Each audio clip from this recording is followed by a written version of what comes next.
देखो बच्चों, अपन बात कर रहे थे कार्बोहाइड्रेट की। और हम सभी को पता है कि कार्बोहाइड्रेट तीन तरह के होते हैं, है ना। ये मैंने लास्ट क्लास में भी आपसे बात की थी। तीन तरीके के कार्बोहाइड्रेट से मोनो, ऑलिगो और पॉलीसैकेराइड्स।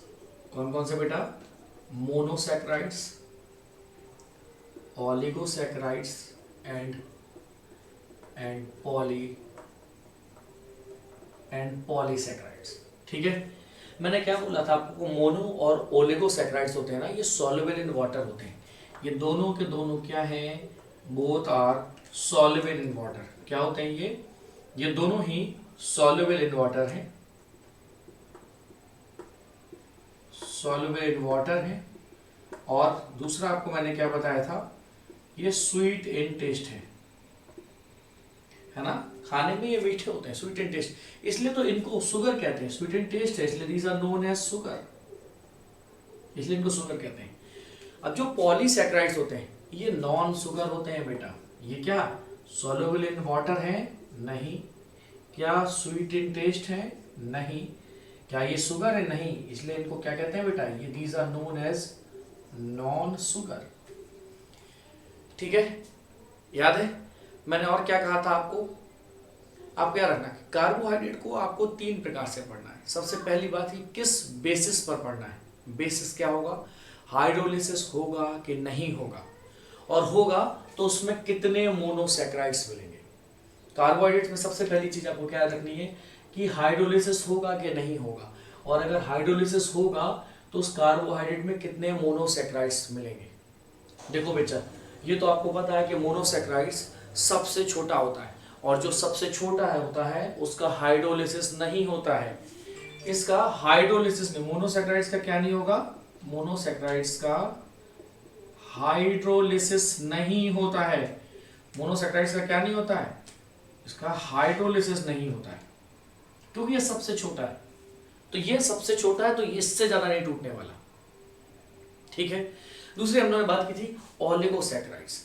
ओलिगोसैकेराइड्स क्या होते हैं? ये 2 से 10 मोनोसैकेराइड्स से बने होते हैं। इसमें ओलिगोसैकेराइड्स में क्या होता है? 2 to 10 मोनोसैकेराइड्स होते हैं। इसमें 2 से 10 मोनोसैकेराइड्स मिलने वाले हैं। और पॉलीसैकेराइड्स में क्या होते हैं? मोर देन 10 मोनोसैकेराइड्स, मतलब बहुत सारे मोनोसैकेराइड्स होंगे। इसमें क्या होंगे? More than 10 monosaccharides. तो मोनोसैकेराइड्स सबसे छोटी यूनिट है। ये इसकी हाइड्रोलिसिस नहीं होगी, ओलिगोसैकेराइड्स की हाइड्रोलिसिस होगी, पॉलीसैकेराइड्स की हाइड्रोलिसिस होगी। तो हाइड्रोलिसिस होगा तो जिसका भी हाइड्रोलिसिस होगा तो सबसे क्या मिलेगा? तो मोनोसैकेराइड्स मिलेगा तब तक। तो चलिए अब हम लोग मोनोसैकेराइड्स से शुरू करते हैं। मोनोसैकेराइड्स से हम लोग शुरू करते हैं।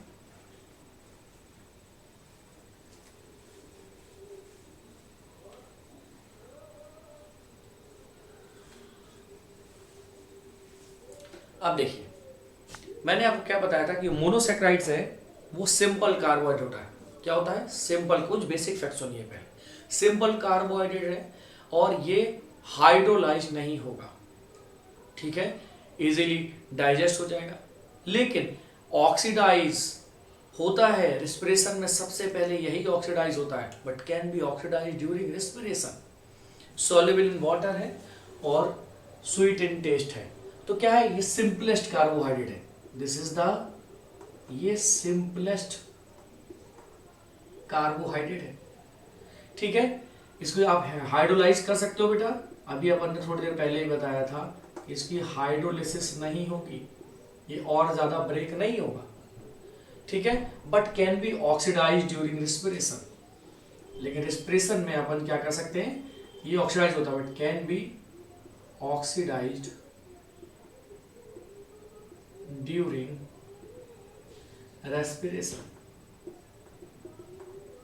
लेकिन रेस्पिरेशन में क्या होगा? ये ऑक्सीडाइज हो सकता है, ये होता है। इसका फार्मूला क्या होता है मोनोसैकेराइड्स का? CxH2O का Y। ठीक है, याद रखना इसमें x इक्वल टू वाई होगा। x is equal to y, और इसकी वैल्यू 3 to 7 तक हो सकती है। 3 से लेके 7 तक हो सकती है। जैसे कि एग्जांपल रख के देखते हैं, अगर c की वैल्यू 6 रख दें तो y की वैल्यू भी 6 हो जाएगी। अगर आप रख दो C6H2O का होल 6 तो क्या हो जाएगा C6H12O6, this is the glucose. ठीक है, ये ग्लूकोज। इसके कुछ एक्सेप्शंस भी हैं इस फार्मूले के। ये जो फार्मूला है, इस फार्मूले के कुछ एक्सेप्शंस हैं, इस फार्मूले के कुछ एक्सेप्शंस हैं। तो हम कुछ एक्सेप्शंस देख लेते हैं। There are the some exceptions for this formula. Exceptions are deoxyribose. Deoxyribose, उसमें कार्बन कितने होते हैं? 5। लिख लेते हैं, करके देख लेते हैं। डाईऑक्सीराइबोस करके देखते हैं, देखिए फार्मूला क्या निकलता है। तो यहाँ पर इसका होता है C5H10, लेकिन O की वैल्यू यहाँ पर कम होती है, O4, C5H10O4। एक और होता है रैमनोज, रहमनोज, RHAM, रहमनोज। ये दो आपको एक्सेप्शंस याद रखने हैं। रैमनोज, रैमनोज का फार्मूला क्या होता है? कार्बन यहाँ पर 6 है, C6H12, लेकिन O भी कितना है? O यहाँ पर कम है, सॉरी O यहाँ पर कम है, O5। This is the rhamnose. ठीक है, डाईऑक्सीराइबोस और रैमनोज, ये दोनों एक्सेप्शंस हैं इस फार्मूले के। यहां पर ये फार्मूला खरा नहीं उतरता है। These are the exceptions. यहां तक बात समझ में आई होगी। अब एक और है डाईहाइड्रोक्सी एसीटोन। एक अकेला ऐसा मोनोसैकेराइड्स है जिसमें कोई कायरल कार्बन नहीं होता है। तो चलिए हम लोग देख लेते हैं। एक अकेला ऐसा मोनोसैकेराइड्स है जिसमें क्या नहीं होता है? कोई कायरल कार्बन नहीं होता है, और उसका नाम है dihydroxy acetone. This is the dihydroxy acetone. ठीक है, ये एक ऐसा मोनोसैकेराइड्स है, एक अकेला single monosaccharides which does not have, single monosaccharide है ये बेटा। ठीक है, which does not have chiral carbon, इसमें कायरल कार्बन नहीं होता है। अब आप सोचोगे कि कायरल कार्बन नहीं होगा, मतलब कायरल कार्बन होता क्या है? एक ऐसा कार्बन जो 4 अलग अलग ग्रुप से अटैच हो। कायरल कार्बन क्या है? कायरल कार्बन क्या होता है? एक ऐसा कार्बन जिसमें 4 अलग अलग ग्रुप से अटैच हो, ऐसा कार्बन कायरल कार्बन कहलाता है। कहने का मतलब जो कार्बन की जो अलग जो वैलेंसीज हैं वो चारों वैलेंसीज पे अलग अलग ग्रुप जुड़े हुए हों। अब हम लोग बात कर रहे हैं डाईहाइड्रोक्सी एसीटोन की। मैंने क्या बोला? एक ऐसा monosaccharides, single monosaccharides does not have chiral carbon, इसमें कायरल कार्बन नहीं है। तो ऐसा मोनोसैकेराइड्स है कौन? चलिए इसका स्ट्रक्चर बना के देखते हैं। ठीक है, CH2OH, single bond C, double bond O, CH2OH। ठीक है, अब आप देखिए यहां पर क्या कायरल कार्बन से 4 अलग अलग ग्रुप जुड़े हुए, इसलिए यहाँ कायरल कार्बन है ही नहीं। इस कार्बन से 4 अलग अलग ग्रुप नहीं जुड़े हुए, इसलिए यहां पर क्या नहीं है? कायरल कार्बन नहीं है। लेकिन एक और खास बात, ये ऑप्टिकली इनएक्टिव है। डाईहाइड्रोक्सी एसीटोन क्या है बेटा? ये ऑप्टिकली इनएक्टिव है, ऑप्टिकली इनएक्टिव है। अब समझिए बाकी के सभी मोनोसैकेराइड्स, इसको छोड़कर बाकी के सभी मोनोसैकेराइड्स क्या हैं? ऑप्टिकली एक्टिव होते हैं। अब देखिए मैं आपको बताता हूं ऑप्टिकली एक्टिव और ऑप्टिकली इनएक्टिव की बात। अगर यहां पर लाइट पोलराइज्ड नहीं हो तो वो ऑप्टिकली इनएक्टिव होते हैं, लेकिन जहां पर लाइट पोलराइज्ड हो जाए वो ऑप्टिकली एक्टिव होते हैं। चलिए हम लोग देखते हैं जो रेस्ट ऑफ मोनोसैकेराइड्स हैं वो कैसे ऑप्टिकली एक्टिव होते हैं। तो ये क्या है? ऑप्टिकली इनएक्टिव डाईहाइड्रोक्सी एसीटोन, और एक ऐसा सिंगल मोनोसैकेराइड है जिसमें कायरल कार्बन नहीं है और ऑप्टिकली इनएक्टिव है। चलिए आगे बढ़ते हैं। अब हम लोग बात कर रहे थे ऑप्टिकली एक्टिव कैसे पता लगेगा। तो रेस्ट ऑफ मोनोसैकेराइड्स, बाकी इसको छोड़कर, ठीक है, तो rest of all monosaccharides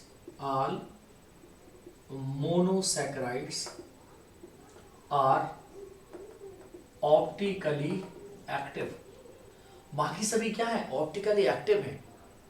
optically active कैसे? मान लीजिए हमने कहीं से एक प्लेन पोलराइज्ड लाइट को गुजारा, तो अगर कोई मोनोसैकेराइड्स उस प्लेन पोलराइज लाइट को राइट टर्न कर दे, राइट घुमा दे, तो उसको बोलते हैं डेक्स्ट्रोरोटेटरी। तो अगर कोई मोनोसैकेराइड्स प्लेन पोलराइज लाइट को कहा, अगर वो प्लेन पोलराइज लाइट को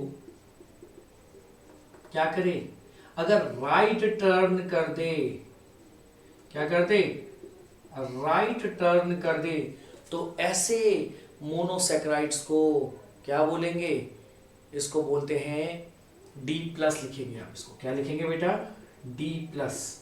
this is the optically active monosaccharides, इसको क्या लिखेंगे, स्मॉल D प्लस लिखेंगे, मतलब डेक्स्ट्रोरोटेटरी। इसको क्या बोलोगे आप, इसको बोलेंगे डेक्स्ट्रोरोटेटरी।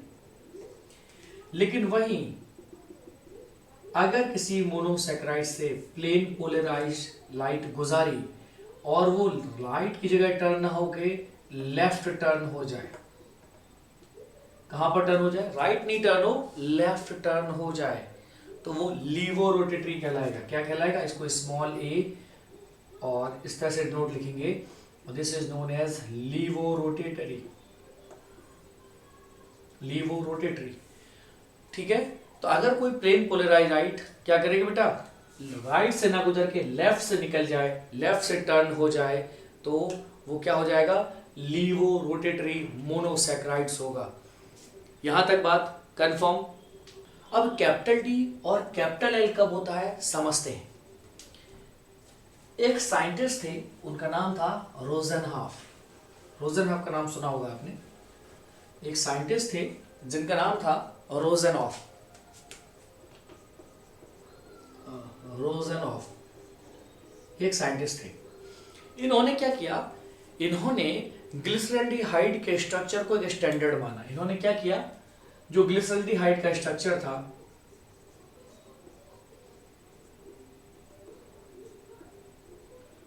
ग्लिसरल्डिहाइड का स्ट्रक्चर था, इसको इन्होंने क्या माना, इसको इन्होंने मान लिया कि this is the ideal structure. जैसे क्या होता है इसका फार्मूला ग्लिसरल्डिहाइड का, CHO, ठीक है, COH H और CH2OH। अब यहां पर देखेंगे इस कार्बन पे चारों जगह देखिए चार अलग अलग ग्रुप अटैच हैं। तो ये कार्बन कैसा हुआ, ये कायरल कार्बन हुआ। ठीक है, अगर हम इसकी मिरर इमेज बनाएं तो क्या बनेगी, CHO COH H CH2OH। This is the mirror image, ये इसकी मिरर इमेज है। ठीक है, ग्लिसरल्डिहाइड की मिरर इमेज। अब समझिएगा इन्होंने क्या बोला। इनका कहना था कि जिस ग्लिसरल्डिहाइड में प्राइमरी अल्कोहल ग्रुप के बगल वाला, इन्होंने क्या कहा, इन्होंने कहा कि जिस ग्लिसरल्डिहाइड में प्राइमरी अल्कोहल ग्रुप के बगल वाला कायरल कार्बन में अगर OH राइट में हो, अगर OH कहां पर हो, राइट साइड हो, तो क्या कहोगे, तो उसे कैपिटल D ग्लिसरल्डिहाइड कहेंगे। तो उसे क्या कहेंगे, कैपिटल D ग्लिसरल्डिहाइड कहेंगे, कैपिटल D ग्लिसरल्डिहाइड। और जहां पर OH लेफ्ट साइड में हो तो उसे क्या कहेंगे, कैपिटल L ग्लिसरल्डिहाइड, मतलब लीवो ग्लिसरल्डिहाइड कहेंगे। अगर ये यहाँ लेफ्ट साइड में है, this is on left side, तो इसे क्या कहोगे, कैपिटल L या लीवो ग्लिसरल्डिहाइड कहोगे। ठीक है, यहां पर D डेक्स्ट्रो ही है, यहां पर L लीवो ही है। लेकिन क्या बोला इन्होंने, ग्लिसरल्डिहाइड के स्ट्रक्चर को आइडियल माना और बोला कि प्राइमरी अल्कोहल ग्रुप के अगर बगल वाले कायरल कार्बन में OH राइट साइड हो तो ऐसे को बोलेंगे कैपिटल D ग्लिसरल्डिहाइड, और अगर OH लेफ्ट साइड हो तो उसे बोलेंगे लीवो या कैपिटल L ग्लिसरल्डिहाइड। ठीक है, अब ये केवल उन्होंने ग्लिसरल्डिहाइड के लिए नहीं बताया, इन्होंने ये सभी शुगर के लिए बताया। चलो जैसे हम ग्लूकोज लेके देखते हैं, ठीक है, ये केवल ग्लिसरल्डिहाइड के लिए नहीं है, ये सभी शुगर के लिए। चलिए हम लोग ग्लूकोज के लिए देखते हैं। ग्लूकोज का फार्मूला आपको पता है, उसमें 4 कार्बन होंगे, ठीक है। ग्लूकोज को बनाते हैं और उसकी मिरर इमेज बना के देखते हैं।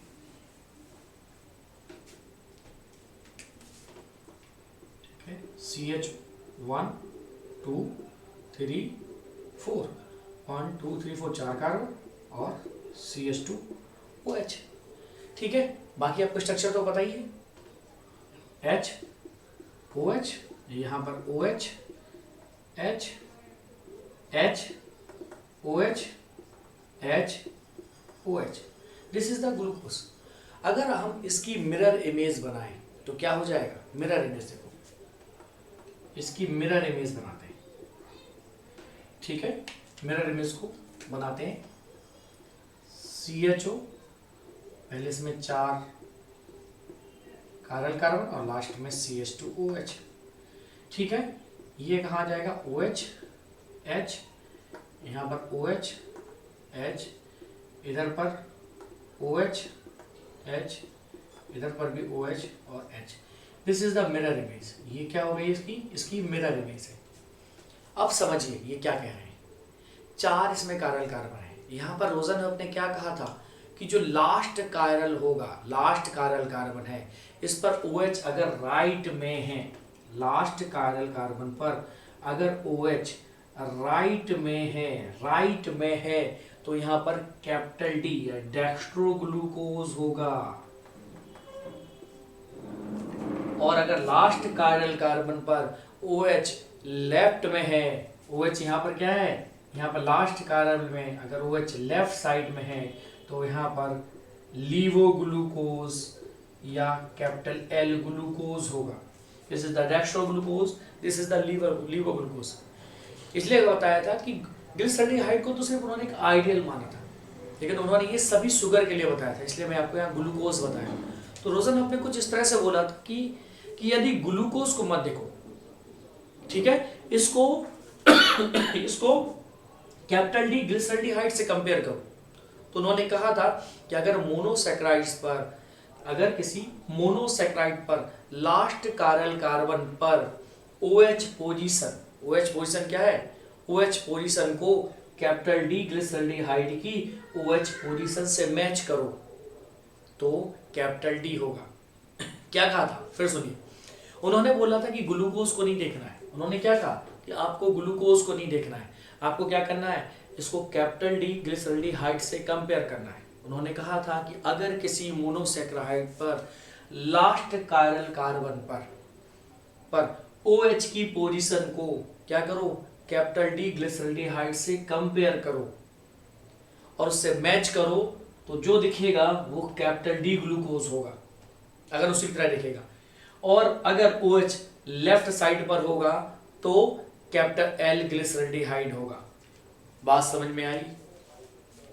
यहां तक बात समझ में आई ना? तो कैपिटल D और कैपिटल L, स्मॉल d और स्मॉल l को अपन ने यहां पर समझा। मोनोसैकराइड्स के क्लासिफिकेशन को देखेंगे। तो चलिए अब हमारा नेक्स्ट टॉपिक क्या है, क्लासिफिकेशन ऑफ मोनोसैकराइड्स। अब क्लासिफिकेशन ऑफ मोनोसैकराइड्स की बात कर रहे हैं। मैंने आपको बताया था मोनोसैकराइड्स में कार्बन 3 से लेकर 7 तक स्टार्ट होते हैं। मैंने क्या बताया था आपको कि मोनोसैकराइड में जो कार्बन है वो C3 to C7, मतलब X की वैल्यूज 3 से लेकर 7 तक हो सकती है। तो उसी की हम क्लासिफिकेशन कर रहे हैं, classification of monosaccharides. This is the classification of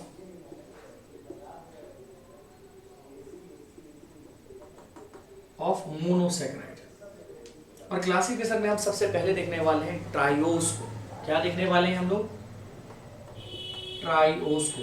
ट्राइओस का फार्मूला क्या हो जाएगा? C3 H2O से कंपेयर करना है, ठीक है, C3H6O3। फार्मूला याद है ना, CxH2O और X और Y की वैल्यू बराबर होगी।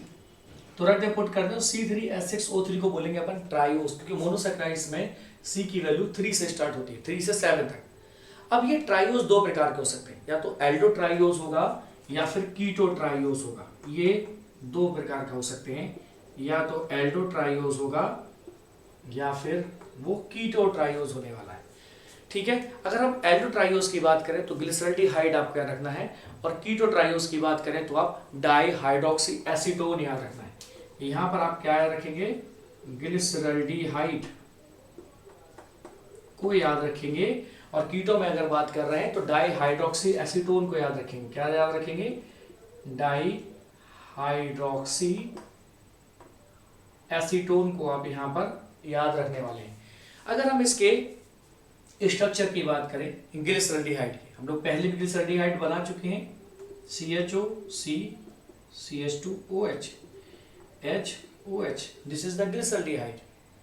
अगर डाई हाइड्रोक्सी एसीटोन को याद करोगे तो मैं हम लोग पहले बना चुके हैं CH2OH, मैंने क्या बोला था, यहां पर कायरल कार्बन इसमें नहीं होता है। ठीक है, डाई हाइड्रोक्सी, इसमें कीटोन ग्रुप जोड़ दीजिए और क्या हो जाएगा, ये di hydroxy acetone.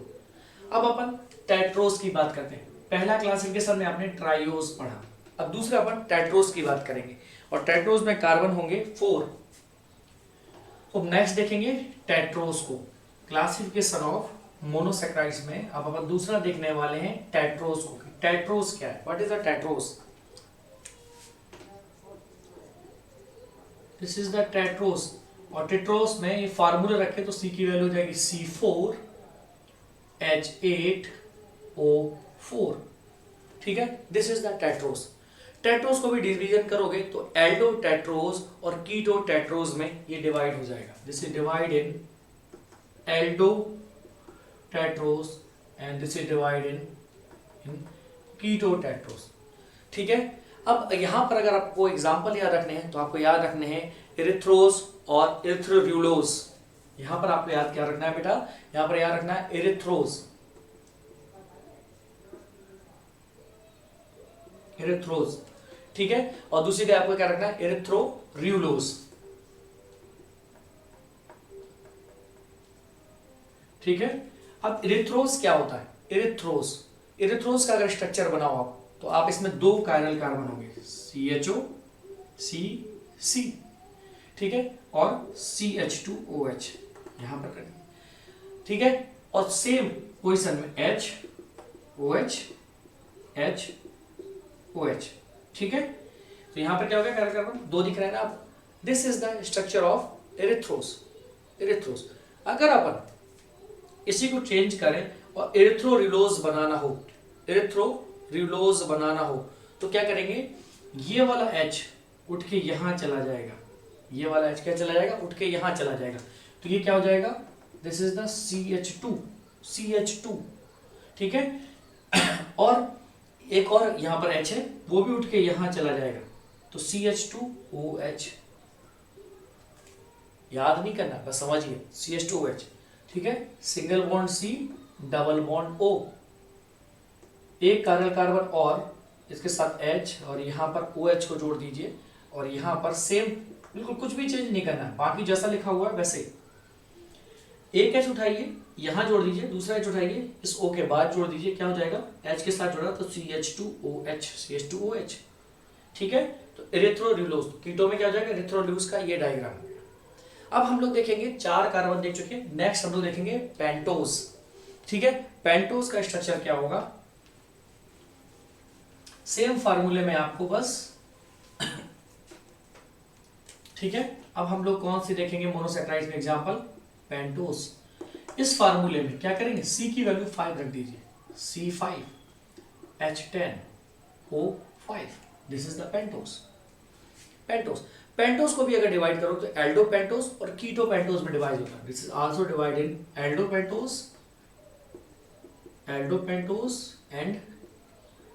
And ketopentose, this is also divide in aldo. अब इसके एग्जांपल याद रखने से, जैसे राइबोस, और आपको ये याद भी रखना है राइबोस। ठीक है, सबसे इंपॉर्टेंट एग्जाम है राइबोस। इसका जो दूसरा एग्जांपल है बहुत इंपॉर्टेंट है, एराबिनोस।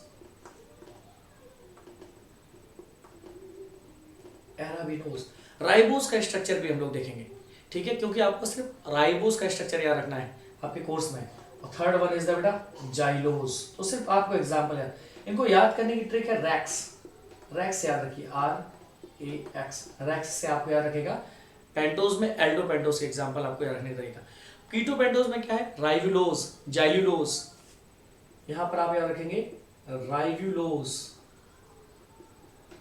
जाइलुलोज, ये दो एग्जांपल आपको याद रखने हैं। अब हमें केवल राइबोज का स्ट्रक्चर याद रखना है, राइबोज, और ये कहां मिलता है, ठीक है। तो हमें किसका स्ट्रक्चर याद रखना है, सिर्फ हमें राइबोज पढ़ना है। तो राइबोज में आप देखेंगे C5 है ना, C5, तो कायरल कार्बन कितने हो जाएंगे, 3। स्ट्रक्चर बिल्कुल same, CHO 1 2 3 chiral carbon, CH2OH, ठीक है, बिल्कुल CH2OH, और सेम पैटर्न पे H और OH को जोड़ दीजिए, H और OH को जोड़ दीजिए, H और OH को जोड़ दीजिए। This is the structure of ribulose. तो हम लोग राइबुलोज का स्ट्रक्चर कर रहे थे। This is the structure of ribulose. Ribulose कहाँ मिलता है, RNA में मिलता है बेटा, ATP में मिलता है, FN में मिलता है, FAD में मिलता है, NAD में मिलता है। तो राइबोज ये कहाँ कहाँ मिल रहा है, ये क्वेश्चन बन सकता है। तो आप बताएंगे कि ये हमारे RNA में मिलता है, आल्सो फाउंड इन ATP में मिलता है, ठीक है, FMN में मिलता है, FMN में मिलता है, FAD में मिलता है और NAD में मिलता है। इतनी जगह पर अपना राइबोज मिलता है, ठीक है, याद रहेगा। अब आप सोच रहे होंगे RNA और ATP तो पता है, ये FMN क्या बला है। FMN को बोलते हैं फिलेमिन मोनोन्यूक्लियोटाइड, फिलेमिन मोनोन्यूक्लियोटाइड। NAD को क्या बोलते हैं, फिलेमिन एडेनिन डाइन्यूक्लियोटाइड, फेडेमिन एलेनिन डाइन्यूक्लियोटाइड, ठीक है, याद रहेगा, फिलेमिन एडेनिन डाइन्यूक्लियोटाइड।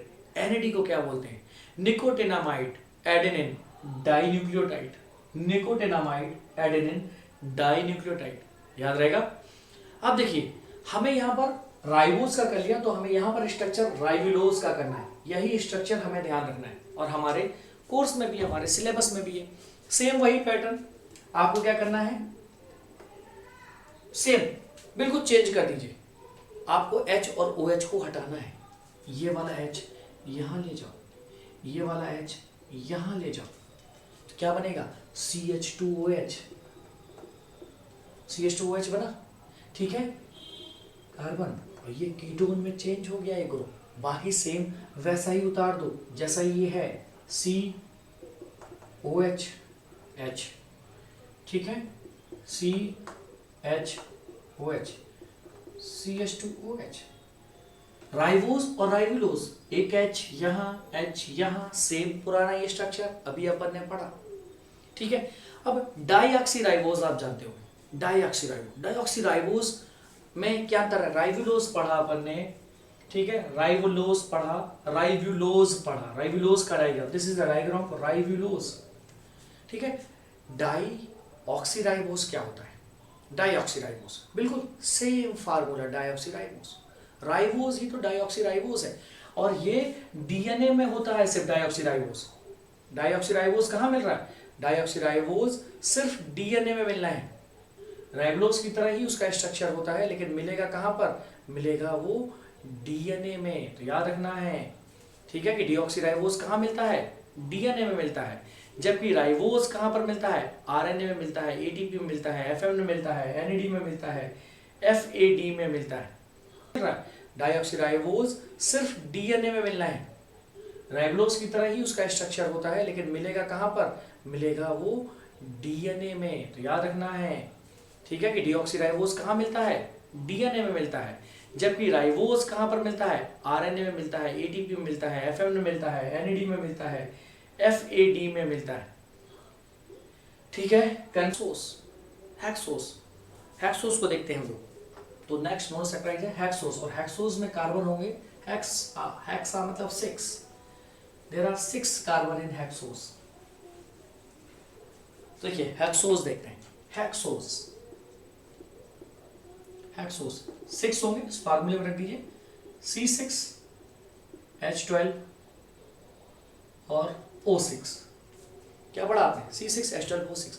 अब ये हेक्सोस भी दो तरह का है, this is also the 2 type, एक aldo hexose this is the second is the also the keto hexose. पूरे मोनोसैकेराइड में आपको यही मिलने वाला है, एल्डो कीटो। ठीक है, एग्जांपल याद रखने हैं आपको, एलोस, ग्लूकोस, मेनोस। ठीक है, एग्जांपल क्या याद रखने हैं आपको, जैसे एलोस, glucose,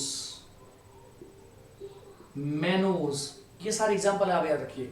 galactose, these are the example of aldohexoses. Aldohexoses के एग्जांपल हो गए। ठीक है, कीटोहेक्सोस का एग्जांपल क्या हो गया, सिर्फ एक याद रखना आपको, फ्रक्टोज। क्या याद रखना है आपको सिर्फ फ्रक्टोज यहाँ पर याद रखना है। कीटोहेक्सोस का एग्जांपल में सिर्फ आपको फ्रक्टोज याद करने की जरूरत है। अब देखिए, हम एलोस का स्ट्रक्चर देखेंगे और एलोस के स्ट्रक्चर से ही हम उसको कन्वर्ट करके ग्लूकोज, मेनोज और गैलेक्टोज में कैसे चेंज करेंगे, आपको बिल्कुल भी याद नहीं करना, स्ट्रक्चर को ध्यान नहीं रखना है। एलोस, कार्बन 6 है तो कारिल कार्बन 4 होंगे, 4 होंगे कि नहीं होंगे। और कैसे फाइनली यही स्ट्रक्चर चेंज होके क्या बनाएगा आपके लिए, ये ग्लूकोज ही चेंज होके लास्ट में कैसे फ्रक्टोज में कन्वर्ट होगा, मैं आपको वहां पर वो भी बताने वाला हूं। तो चलें हम लोग शुरू करते हैं, इसको साफ करते हैं, जगह कम है।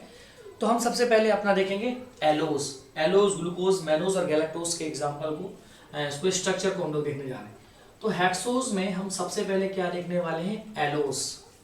ठीक है, एलोस का स्ट्रक्चर देखेंगे। एक और बात याद रखना, एलोस के स्ट्रक्चर के साथ ही हम सारे स्ट्रक्चर यहीं साथ में कर लेंगे। ठीक है, अब एलोस में कितने हैं, 6, तो 6 में से 4 कारिल कार्बन होंगे कि नहीं होंगे, होंगे। तो टोटल कार्बन देखिए आपको CHO 1 2 3 4 और लास्ट में CH2OH। ठीक है, यहां तक क्या सही है। अब इधर H, इधर OH, इधर H, इधर OH, इधर H, OH, इधर H, इधर OH, एक सारी तरफ H और एक तरफ OH। तो इसको कहेंगे, यहाँ दिया देखिए 4 कार्बन, 1 2 3 4, कारिल कार्बन कितने हैं यहाँ पर, 4। This is 1, this is 2, this is 3 and this is 4, और टोटल कार्बन कितने हैं, 6। तो ये एलोस है, this is the structure of allose, ये एलोस का स्ट्रक्चर है। अब एलोस को चेंज करना है, अब मेरी बात ध्यान सुनो। थर्ड कार्बन पर H और OH की पोजीशन को चेंज कर दो। थर्ड कार्बन कैसे, ऊपर से गौर करो, थर्ड कार्बन। ठीक है, थर्ड कार्बन, कारिल कार्बन की बात नहीं करना, अगर थर्ड कार्बन देख रहे हो तो दिस इज द 1, ग्रीन से कर रहा हूं, 2 3 4 5, दिस इज द 6। वो क्या कर रहे हैं, थर्ड कार्बन पर, तीसरे कार्बन पर क्या करो, H और OH की पोजीशन को चेंज कर दो, तो क्या बन जाएगा, ग्लूकोज बन जाएगा। H थर्ड पे यहाँ पर, तो सिंपल स्ट्रक्चर हम ग्लूकोज बना के देख रहे हैं। देखो, दिस इज द CHO, ठीक है, पहला कार्बन, दूसरा COH H, तीसरा कार्बन क्या, ये C। यहाँ पर OH को इधर कर दो, यहाँ पर H को इधर कर दो, फिर COH H, CHOH और CH2OH। कितना सिंपल है, देखिए सिर्फ हमने क्या किया, थर्ड पर पोजीशन को चेंज कर दिया। ये देखिए, दिस इज द थर्ड, और यहां पर देखो थर्ड। ठीक है, ये क्या हो गया आपका, this is the example of glucose, ये ग्लूकोज बन गया। ठीक है, अब अगर हम सेकंड और थर्ड दोनों पर क्या कर दें, दोनों को बदल दें, तो क्या बनेगा, मेनोज बनेगा। अब हम क्या करेंगे, अगर सेकंड और थर्ड दोनों पर चेंज कर दें तो क्या बनेगा, मेनोज बनेगा। This is the second, this is the third. अब अगर हमें मेनोज बनाना अब हम लोग क्या बात कर रहे हैं बेटा, मेनोज की बात कर रहे हैं। और हमें अगर मेनोज बनाना है तो हम क्या करने वाले, सेकंड एंड थर्ड दोनों पर चेंज कर रहे हैं। जैसे this is the CHO, C, इधर H, इधर OH, C, इधर OH, इधर H। ठीक है, तो हमने क्या किया, सेकंड और थर्ड दोनों को बदल दिया। ठीक है, बाकी को हम वैसे ही रखने वाले हैं, बाकी को आप वैसे ही रहने दीजिए। तो यहां पर देखेंगे आप, दिस इज द मेनोज, आपको कुछ भी याद नहीं करना, दिस इज द मेनोज। हमने क्या किया, सेकंड एंड थर्ड दोनों कार्बन पर HOH की पोजीशन को एलोस की कंपेयर में बदल दिया। ठीक है, एलोस के कंपेयर में बदल दिया। अब आप जो फाइनल स्ट्रक्चर देखने वाले fourth, this is the galactose, और गैलेक्टोज ने बोला है थर्ड और फोर्थ पर चेंज कर दो, this is the third and this is the fourth one. अगर हम इस पर चेंज करें तो क्या बनेगा, यहाँ पर बनेगा CHO, ठीक है, COH, तो थर्ड पे बदलना है, थर्ड पे बदलना है तो क्या हो जाएगा, ये this is the HOH। Fourth पे भी बदल दो HOH, ठीक है। बाकी क्या रहने वाला है, बिल्कुल वैसे ही रहने वाला है, दिस इज द CH2OH। तो ये आप देखोगे दिस इज द गैलेक्टोज, क्या बन गया ये बन गया है आपका बेटा galactose, this is the galactose. अब अगर इसको आपको मैंने बताया था एल्डो और कीटो है, और अगर आपको इसको कीटो हेक्सोज बदलना और उसके एग्जांपल हेक्सोज में इसको चेंज करना है तो क्या करोगे, बहुत सिंपल सा है, बड़ा सिंपल तरीका है कि ग्लूकोज के स्ट्रक्चर को देखो, ग्लूकोज के स्ट्रक्चर को देखिए आप, और इस स्ट्रक्चर में ही सेम क्या करना है, H को यहाँ पहुँचाओ, H को यहाँ पहुँचाओ, क्या बन गया, क्या बन गया, दिस, ये आपका बन गया ग्लूकोज से फ्रैक्टोज। करके देख लें तो ये तो आपको समझ में आएगा। अगर हमें ग्लूकोज को फ्रैक्टोज में कन्वर्ट करना हो तो हम क्या करेंगे हम ग्लूकोज के स्ट्रक्चर को, तो हम यहाँ एलोज के स्ट्रक्चर को साफ कर रहे हैं, और अगर हम इसको फ्रैक्टोज में कन्वर्ट कर दें, अगर हमें फ्रैक्टोज बनाना है, फ्रैक्टोज में कन्वर्ट करना है तो क्या करना है, ये H यहाँ जाएगा, इस H के साथ जुड़ जाएगा, ये H यहाँ जाएगा तो क्या बनेगा CH2OH, क्या बना, single bond carbon, double bond O, फिर आप देखिए C, ठीक है, दिस इज द, क्या रहेगा आपका यहाँ पर HOH, कुछ भी नहीं बदला, बाकी CHOH, CHOH, CH2OH। ट्रिक पसंद आई होगी, तरीका समझ में आया होगा, चुटकियों में आप क्वेश्चन सॉल्व कर ले जाएंगे स्ट्रक्चर को देखते ही। उम्मीद करते हैं कि फ्रैक्टोज का स्ट्रक्चर आपको क्लियर हुआ होगा।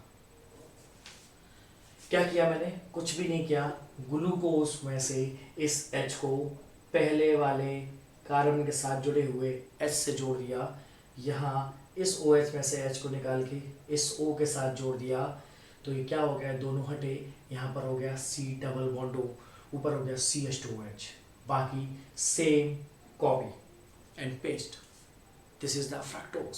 क्या याद करने की जरूरत है, नहीं। तो उम्मीद करते हैं यहाँ तक बात आपको समझ में आई। अब हम लोग बात करेंगे इपीमर ऑफ ग्लूकोज। इपीमर कैसे होते हैं, इपीमर आखिर हैं क्या, इपीमर क्या है, चलिए इसको समझने की कोशिश करते हैं। ये स्ट्रक्चर कंफर्म, तो चलिए नेक्स्ट अपना टॉपिक है इपीमर।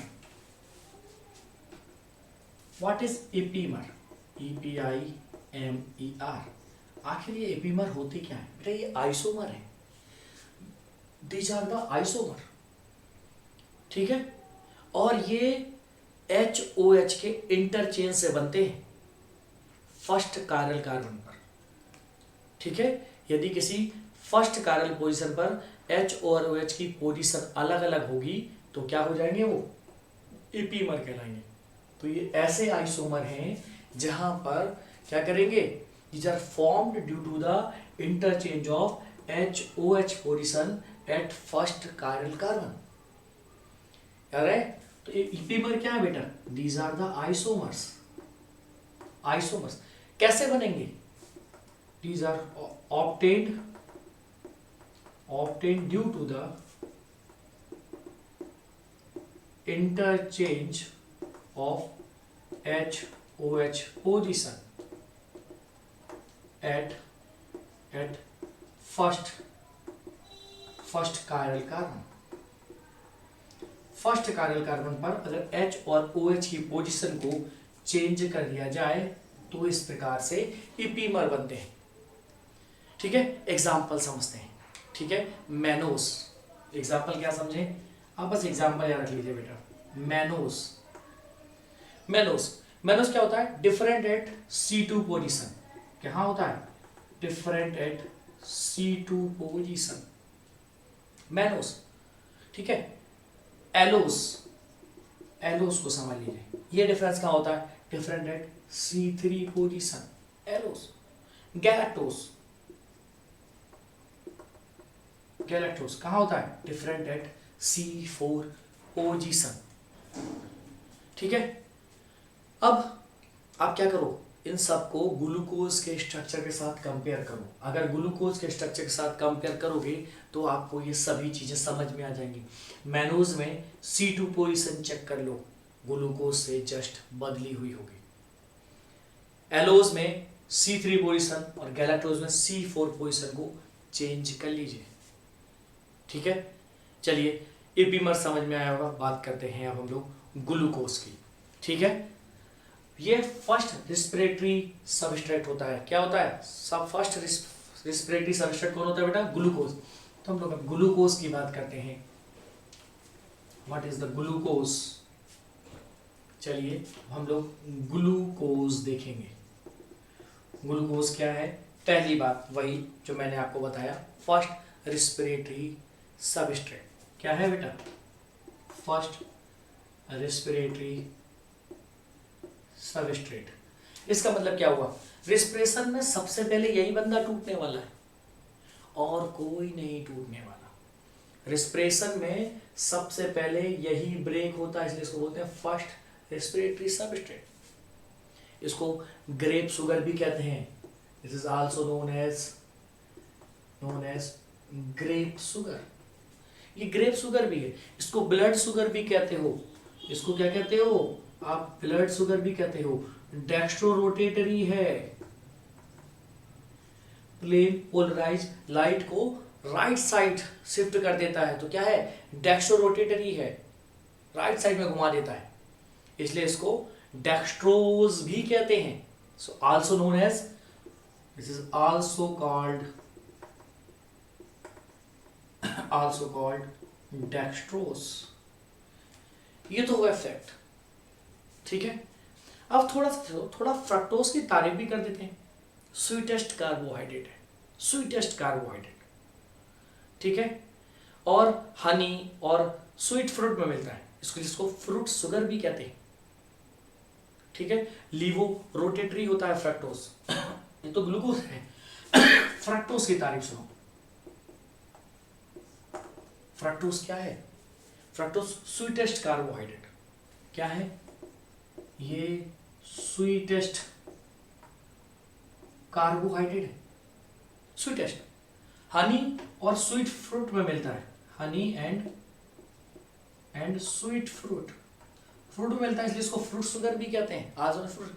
ये क्या होता है? ये लीवो रोटेटरी है, laevorotatory. Plane polarised light को क्या करता है? लेफ्ट में घुमा देता है, जबकि ग्लूकोज क्या कर रहा था? राइट में घुमा रहा था। तो क्या कर रहा था? ठीक है, तो ब्लड शुगर ग्लूकोज के लेवल को देखती है। ग्रेप में जो शुगर होती है वो ग्लूकोज होता है, लेकिन मोस्टली ग्रेप के अलावा बाकी सभी फ्रूट्स में जो शुगर होती है वो फ्रक्टोज होती है। हनी में जो शुगर होती है वो फ्रक्टोज होती है। लीवो रोटेटरी है, लीवो रोटेटरी। ठीक है, बात समझ में आई? चलिए अब हम लोग गैलेक्टोज की बात करते हैं। क्या देखेंगे हम लोग अब गैलेक्टोज को देखने वाले हैं। ग्लूकोज की बात की हमने, फ्रक्टोज की बात की हमने, अब हम लोग गैलेक्टोज को देखेंगे। आखिर गैलेक्टोज क्या है? ठीक है, व्हाट इज गैलेक्टोज? गैलेक्टोज क्या है? ब्रेन में नर्वस टिश्यू में मिलता है। कहाँ मिलता है? इसलिए इसको ब्रेन शुगर कहते हैं। ब्रेन में एंड नर्वस टिश्यू में, इसलिए इसको ब्रेन शुगर भी कहते हैं। क्या कहते हैं इसको ब्रेन शुगर कहते हैं। ठीक है, क्यों? कभी भी फ्री फॉर्म में नहीं मिलता, फ्री फॉर्म में नहीं मिलता, नेवर ऑक्यूरिंग इन फ्री फॉर्म। कभी भी ये भाई साहब फ्री फॉर्म में नहीं मिलने वाले गैलेक्टोज, हमेशा किसी कंपाउंड के कंपोनेंट के फॉर्म में मिलेंगे। कैसे मिलेंगे? हमेशा किसी कंपाउंड के कंपोनेंट के फॉर्म में मिलेंगे। जैसे एग्जांपल हेमीसेल्यूलोज, एग्जांपल आप देख सकते हो इसके, हेमीसेल्यूलोज। ठीक है, गैलेक्टोज, सेल्यूलोज, हेमीसेल्यूलोज। ठीक है, लैक्टोज,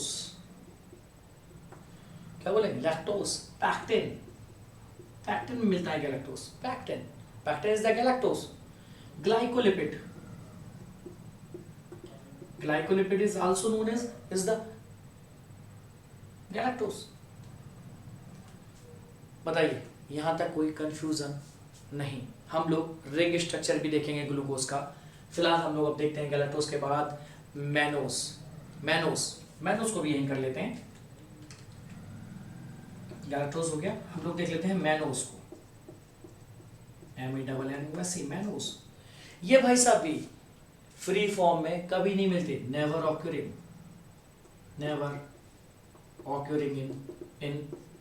इन फ्री फॉर्म। ये भाई फ्री फॉर्म में नहीं मिलने वाले। एग्जांपल हेमीसेलुलोज, मैनोस है। मैनोस क्या है? हेमीसेलुलोज। ये भाई नहीं मिलता, ठीक है। हैप्टोज और कर लेते हैं हम लोग, ठीक है। हेक्सोस तक हो गया था, अब नेक्स्ट बचा हुआ है अपना हैप्टोज। याद रहेगा आपको?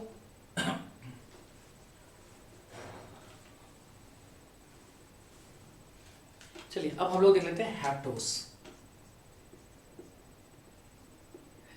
तो कार्बोहाइड्रेट में जो 7 थे ना, सॉरी मोनोसैकेराइड्स में जो 7 थे कार्बोहाइड्रेट्स के, वो मैंने अपन ने सभी कर लिए।